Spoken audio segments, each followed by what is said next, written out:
Shalom, bagaimana kabarnya hari ini? Luar biasa karena kita punya Tuhan yang luar biasa. Tidak ada satupun yang dapat berkata bahwa kita ada semua karena terima kasih, karena kebaikan kita atau kepintaran kita, tapi kita ada sebagaimana kita ada semua karena Tuhan. Bahkan untuk bisa bernafas pun kita butuh anugerah Tuhan.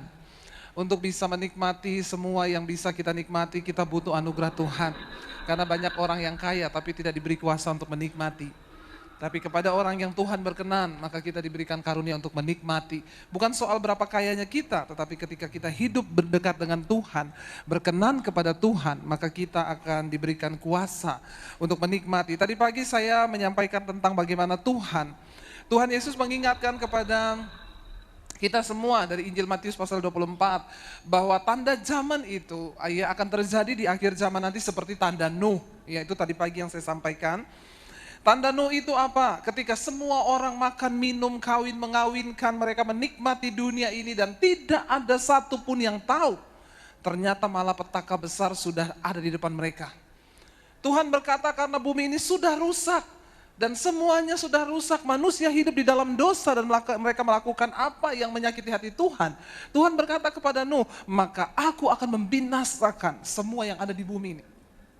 Nah, Yesus berkata, keadaan zaman ini akan terjadi seperti pada zaman Nuh. Tapi kita bersyukur kita bukan orang-orang yang tidak tahu. Amin. Kita tahu. Makanya saya berkata dengan corona ini kita bersyukur. Karena adanya corona membuat kita berjaga-jaga. Ya, kita tidak tiba-tiba mati seperti pada orang-orang di zaman Nuh. Tiba-tiba mereka mati binasa semua dalam waktu sekejap. Kita enggak. Betapa kita harus bersyukur Tuhan memberikan peringatan kepada saudara dan saya. Dengan adanya virus ini rasanya tidak ada seorang pun lagi yang bisa mengandalkan apa coba. Bicara soal umur, tidak jadi jaminan yang mati duluan yang tua. Amin apa amin. Kalau bicara tentang kematian, yang muda-muda jangan melirik sampai rambut putih. Ya, terus saudara lihat yang rambut putih, opa-oma gitu, terus saudara bilang kayaknya dia duluan. Yang namanya mati itu tidak pernah lihat batasan umur. Ya, kalau sudah waktunya, ya kita pasti akan pulang. Bagaimana kita bersikap hari-hari ini, tidak usah terlalu takut. Kalau belum waktunya mati, tidak bakalan mati.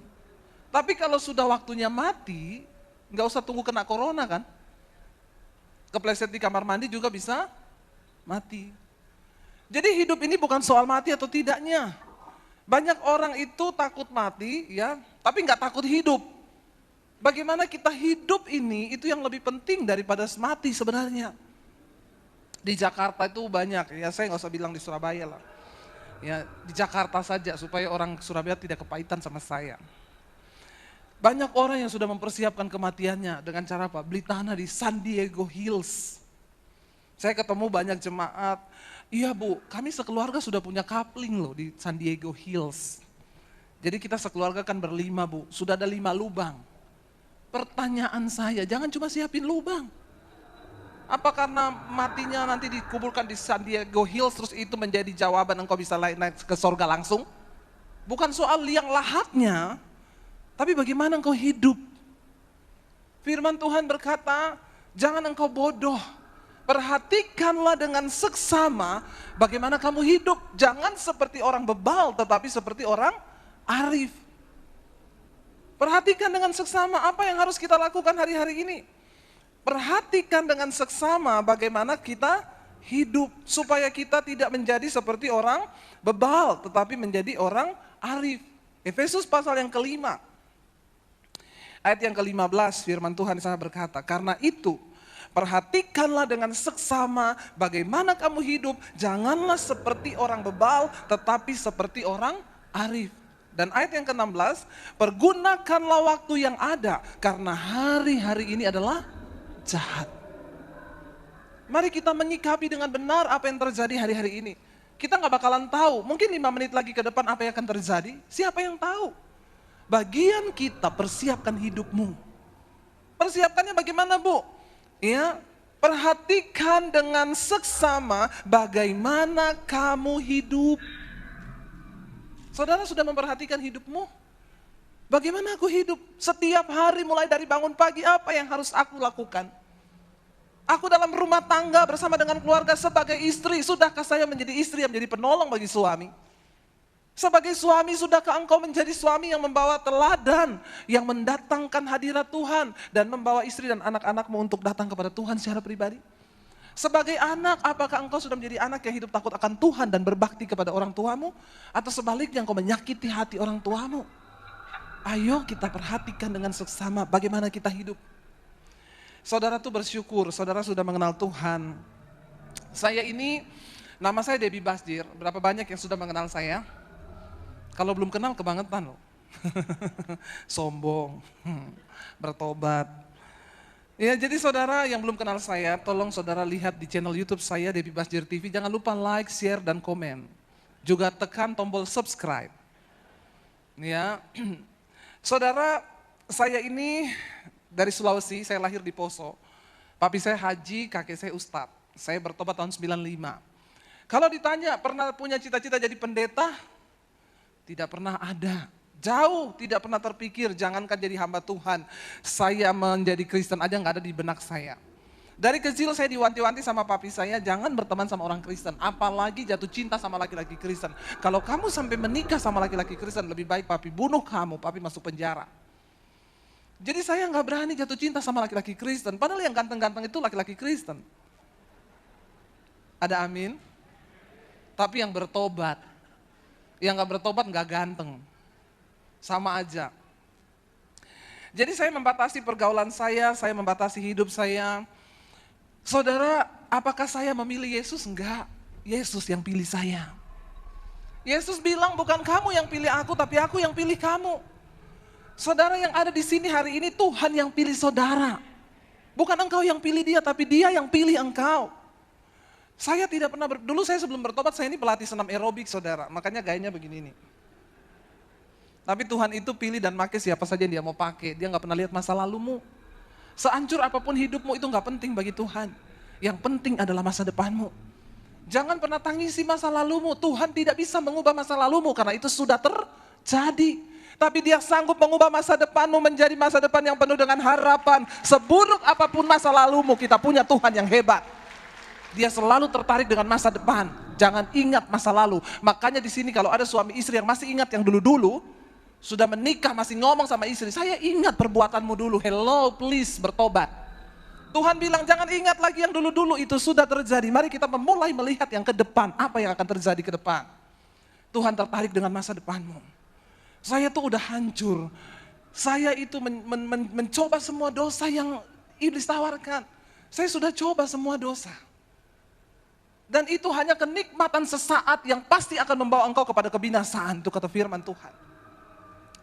Ujung-ujungnya ketika saya menikmati semua dosa, larinya kemana? Saya pengen mati, bunuh diri. Ya, terlalu banyak orang berani mati tapi gak berani hidup. Daripada mati mending hidup, toh juga bakalan mati. Lalu saudara saya berpikir untuk mengakhiri hidup saya. Kenapa? Karena saya gak kenal Tuhan. Saya punya agama tapi saya tidak mengenal Tuhan. Boro-boro mengenal jalan Tuhan, Tuhannya aja gak saya kenal. Ada banyak orang datang bertanya kepada saya, Bu bagaimana bisa ngerti rencana Tuhan? Bu bagaimana bisa ngerti jodoh jodoh saya itu, dia itu dari Tuhan apa bukan? Bu bagaimana saya bisa tahu? Engkau tidak akan pernah bisa mengerti rencana Tuhan kalau engkau tidak mengenal Tuhan secara pribadi. Dekatkan dirimu pada Tuhan. Karena firman Tuhan berkata, Allah itu memberitahukan jalan-jalannya kepada orang yang bergaul karib dengan dia. Bergaul karib dengan Tuhan bukan artinya saudara tiap hari ada di kamar berdoa sampai 9 jam, 10 jam. Enggak. Setiap hari dimanapun engkau berada, rohmu itu tetap berhubungan dengan Tuhan. Saya menikmati semua dosa sampai akhirnya setan datang dan berkata, bunuh diri aja, hidupmu sudah hancur. Masa depanmu hancur. Ya, bahkan ada teman saya yang berkata kamu itu seperti telur. Telur itu kalau sudah pecah, biar dilem pakai lem apapun akan tetap kelihatan bekas lem-lemannya. Saya jawab begini, saya punya Tuhan yang hebat. Dia nggak pernah lem-lem telur yang sudah pecah. Dia ciptakan menjadi telur yang baru dan tidak terlihat bekasnya.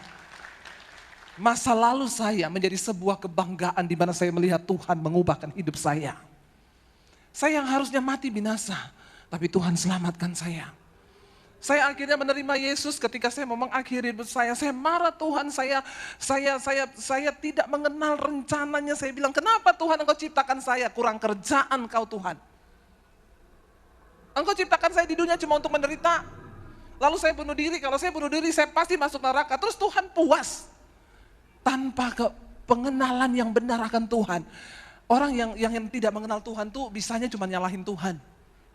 Bertobat saudara, jangan pernah menyalahkan Tuhan atas apapun yang terjadi dalam hidup kita. Karena Tuhan tidak pernah salah. Kitalah yang salah. Kitalah yang butuh Tuhan. Kitalah yang harus mencari jalan-jalannya. Carilah Tuhan selama ia berkenan untuk ditemui. Berserulah kepadanya selama ia dekat. Cari Tuhan. Kenapa kita harus mencari Tuhan? Karena kita butuh tuntunannya. Tuhan yang pegang blueprint atas hidup kita di dunia ini. Dia yang tahu jodoh yang terbaik buat engkau tuh siapa. Di dalam hidup ini ada dua hal, ada takdir, ada nasib. Takdir nggak bisa dirubah, nasib itu bisa dirubah. Dan untuk menjalani hidup kita di dunia ini, kita membutuhkan Tuhan supaya kita bisa mengalami nasib yang baik. Lalu ada yang bertanya sama saya, Bu, kalau jodoh itu takdir apa nasib? Menurut saudara, jodoh itu takdir atau nasib? Yang bilang takdir, angkat tangan. Yang bilang nasib, angkat tangan. Yang bingung, angkat kaki. Kayaknya semuanya bingung. Ya, menurut saudara jodoh itu takdir atau nasib? Yang ngomong takdir. Yang ngomong nasib.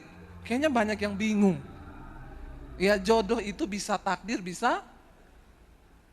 Itu yang benar. Takdir kalau kita dapat memang yang dari Tuhan. Nasib kalau engkau cari dengan keinginanmu sendiri. Namanya ya nasib ya. Tapi jangan takut, Tuhan bisa mengubahkan waktu kita mau berubah. Makanya saya dulu ketika saya bertobat, tahun 95 saya terima Tuhan Yesus, saya mau bunuh diri, lalu Tuhan datang kepada saya secara pribadi dan saya bertobat. Dan hari itu saya mengalami perjumpaan pribadi dengan Tuhan dan saat itu menjadi titik balik saya berubah. Setelah mengalami Tuhan Yesus secara pribadi, saya bilang, Tuhan saya tidak mau menikah, saya sama Tuhan udah cukup. Saya mau melayani Tuhan. Semua orang bingung, keluarga saya bingung, kenapa saya bisa mengalami hal yang demikian. Benar-benar saya menerima Yesus itu, kalau orang bilang fanatik, itu benar-benar tik. Dari kehidupan saya yang lama, dulu sebagai pelatih senam aerobik dan tiba-tiba mengalami perubahan paradigma. Makanya saya berkata, orang tua engkau tidak akan pernah bisa mengubah anakmu dengan caramu sendiri, dengan engkau pukul dia, tidak akan pernah bisa mengubahmu. Hanya Tuhan yang sanggup mengubah. Amin. Karena itu orang tua tugas kita apa? Bawa anakmu untuk mengenal Tuhan. Omongin firman kepada dia, ceritakan tentang kebaikan Tuhan, jadilah kesaksian atas ketaatan imanmu kepada Tuhan. Supaya anakmu melihat dan dia datang kepada pribadi itu. Lalu saya mulai mengalami perubahan. Dari semua aspek hidup saya, Tuhan ubahkan saya. Dari saya cara berkata, cara berpikir, cara berpakaian. Dulu saya pelatih senam itu saudara, makin seksi itu makin seneng. Ya makanya di sini para wanita-wanita Tuhan, ya saya berdoa supaya kita ini jadi suratan yang terbuka. Tolong perhatikan cara berpakaian. Amin. Ya, enggak usah pamer-pamer keseksian di luar sana, sudah terlalu banyak dosa di bumi ini. Jangan bikin bumi ini tambah panas. Ya, makanya kuntilanak sudah tidak muncul. Kata kuntilanak, saya sama orang Kristen lebih kudus saya. Kuntilanak kalah pamor. Kata kuntilanak, saya bajunya panjang sampai di bawah, bolongannya satu tok di belakang. Orang Kristen udah bajunya pendek, bolong di mana-mana. Ya, jadi kata kuntilanak, aku bingung, yang setan Eke apa Ye? Ya, saya kemarin ke bank, saudara, ada orang putih banget, pakai rok sudah segini, bolong-bolong roknya. Udah gitu dia ngantri, sambil risih berdiri begini. Lalu ngapain pakai baju begitu kalau akhirnya begitu-begitu, malah bikin penasaran orang semua yang melihat, jadi berdosa enggak? Bapak-bapak kalau lihat gitu suka apa suka? Saya tanya bapak-bapak. Bapak-bapak dari sini puji Tuhan semuanya kudus, amin.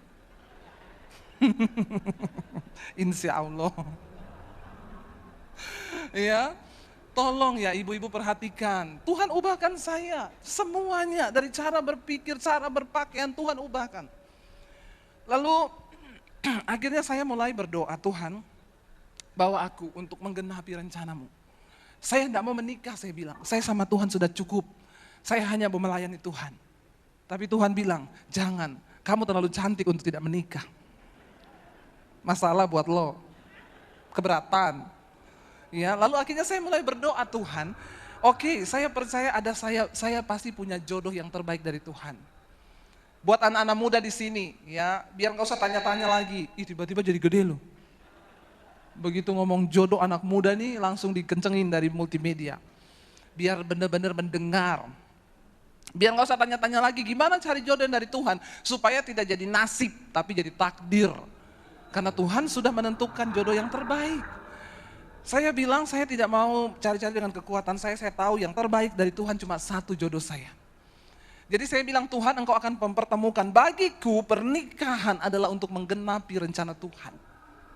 Bukan untuk keinginan daging saya, ingat ya bagi yang muda-muda, menikah itu bukan untuk memuaskan keinginan dagingmu, tapi untuk menggenapi rencana Tuhan. Jadi engkau harus dapat yang seimbang. Ya, kalau mau menikah enggak usah prewed-prewed foto-foto di atas gunung, di atas lembah. Saya tuh suka ketawa kalau lihat orang prewed itu foto satu di lembah, satu di tebing, pegangan tangan. Ya, nggak usah kayak begitu alay, itu pre-wed. Kalau sudah selesai nikah baru foto itu after wed. Amin. Ya, makanya saya suka foto sama suami saya berduaan, saya tulis after wed. Setelah 20 tahun menikah, masihkah engkau di gunung-gunung pegangan satu dengan yang lain? Hello. Jangan cuma pret. Ya saya bilang Tuhan, saya mau mengalami rencanamu dalam pernikahan saya. Yang datang tuh banyak nanya saudara. Tapi saya bilang, tidak usah pacaran. Kalau dari Tuhan pasti kita ketemu. Saya waktu itu tanya-tanya, jodoh saya di mana ya Tuhan ya? Saya kan di Sulawesi. Satu kali saya pelayanan di Solo. Jadi ternyata Sulawesi ketemu Solowesi. Solo ketemu Sulawesi. Ya suami saya orang Solo, saya Sulawesi. Lalu kita bertemu lah saudara, ya lalu kita menikah. Waktu saya mau menikah, saya telepon papi saya. Papi saya mau minta izin menikah. Ini siapa? Debbie, anaknya papi. Sorry ya, dulu saya punya anak nama Debbie tapi udah mati. Jangan tertawa saudara, harusnya nangis. Ini kisah sedih. Kenapa saudara tertawa? Hari ini saudara tertawa, waktu itu saya menangis loh. Papi saya bilang, dulu saya pernah punya anak nama Debbie, tapi udah mati dia. Jadi sampai di akhirat saya tidak ketemu dia lagi. Jadi kamu mau mati, kamu mau dikubur, kamu mau nikah, tidak perlu kabari orang tua. Kamu sudah tidak punya orang tua, dan sampai akhirat kita tidak ketemu. Saya cuma meneteskan air mata, saya bilang, Pap, saya tahu jauh di lubuk hatimu engkau melepaskan berkat buat saya. Jadi suami saya itu laki-laki paling beruntung, karena dia tidak lamaran. Karena kan saya tidak punya orang tua saudara. Jadi kami menikah saudara. Dan saya benar-benar merasakan pernikahan kami itu untuk menggenapi rencana Tuhan. Saya sama suami itu seperti botol ketemu tutup. Saya bikin lagu, dia yang bikin aransemennya. Saya nyanyi, dia yang main musiknya. Saya di syuting, dia yang syuting saya, dia yang editin videonya. Ya. Jadi kita tuh benar-benar takdir. Apakah hari ini pernikahanmu takdir atau nasib? Jangan bilang begini, Bu, nasib, berarti kan masih bisa dirubah ya, ganti Bu. Nggak boleh. Itu sudah nasibmu. Jadi bayar harga. Tuhan sanggup mengubahkan. Ya, tetap percaya pada Tuhan. Jadi kita kembali karena ini waktunya sudah mau selesai ya. Kayaknya ini jam di sini jalannya cepat sekali ya. Tapi memang namanya saja satu jam. Ya, jadi kurang saudara rasanya saya ini memang kepanjangan, tadi saja kebablasan. Lalu saudara saya akhirnya menikah, ya, dan waktu saya terima Yesus saya diusir dari keluarga saya tahun 96, ketahuan. Saya membayar harga dan saya menjalani semuanya bersama dengan Tuhan, tapi bagi Tuhan itu tidak ada perkara yang mustahil. Ya, sampai hari ini saya tidak pernah melihat Tuhan tinggalkan saya. Dan saya berbahagia hari ini bersama suami kami boleh melayani Tuhan sekeluarga. Ya, dan kita kembali pada firman lagi karena waktunya sudah mau habis. Saya lihat di belakang sudah banyak jemaat yang menunggu, luar biasa gereja ini saudara. Tepuk tangan buat Tuhan Yesus yang dahsyat dan ajaib. Ya, luar biasa, benar-benar luar biasa ya. Jadi ayat ini berkata, perhatikan dengan seksama bagaimana kamu hidup, jangan seperti orang bebal tapi seperti orang arif. Bebal itu apa? Saya waktu anak saya masih kecil-kecil, saya kasih rotan. Ada rotan sebesar jari saya taruh di pot bunga. Saya bilang sama anak-anak saya, ini rotan kasih. Kalau kamu nakal, mami akan pukul kamu pakai rotan ini. Karena Alkitab bilang, ajar anakmu pakai rotan. Jangan pakai tombak, mati. Ya, ada pendeta salah khotbah saudara. Ya, karena itu bapak-bapak, ibu-ibu ajar anakmu dengan tombak.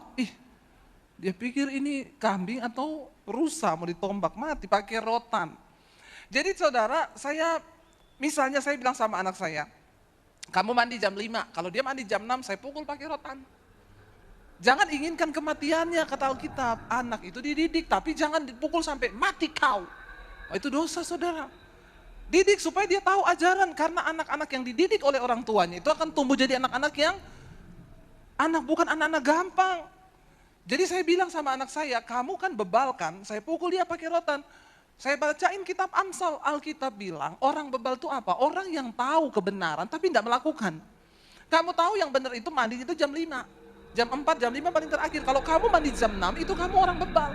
Ayat Alkitab bilang di kitab Amsal, punggung orang bebal meminta pukulan. Jadi kalau kamu jadi orang bebal, berarti bukan mami yang pengen mukul, tapi punggungmu yang minta, pukul dong, pukul dong. Anak saya mengerti. Jadi mereka takut. Nah ayat ini berkata, jangan kamu hidup seperti orang bebal. Yang tahu kebenaran tapi nggak mau melakukan. Suami-suami, hari-hari ini mari engkau hidup menjadi imam yang benar. Bertobat, jangan berselingkuh. Jangan di luar punya perempuan lain. Jangan suka melihat yang macam-macam. Istrimu itu adalah penolong yang terbaik di rumah. Amin, bapak-bapak. Pelakor itu cuma mau yang enak. Waktu engkau miskin, yang terima engkau istrimu. Tapi ketika engkau jadi kaya, banyak perempuan muda yang ngelirik. Karena mereka pengen beli apartemen tapi nggak usah keluar duit. Halo bapak-bapak. Ya, jaga rumah tanggamu. Saya hari-hari ini melayani begitu banyak orang yang kena dalam masalah perselingkuhan. Bahkan sudah mau kiamat saja begitu masih masuk selingkuh loh saudara. Maka saya berdoa nih bagi para pria-pria di sini. Engkau menjadi imam dipilih Tuhan. Jangan main-main dengan dosa perselingkuhan. Ya. Setan itu bukan lagi sesuatu yang muncul dengan bayangan menakutkan. Setan itu yang enak-enak akhir zaman ini. Kuntilanak sudah tidak muncul tadi, ya karena kalah pamor sama pelakor. Saya berdoa di sini tidak ada bapak-bapak yang berselingkuh, tidak ada pelakor. Kita semua dikuduskan Tuhan. Kita mau tinggalkan semua yang jahat supaya kita mendapatkan perkenanan Tuhan. Jangan seperti orang bebal, tapi seperti orang arif. Dan pergunakanlah waktu yang ada karena hari-hari ini jahat. Hari-hari ini jahat. Kita pengen hidup kudus, tapi yang namanya tekanan itu membuat kita ini rasanya sulit untuk hidup kudus.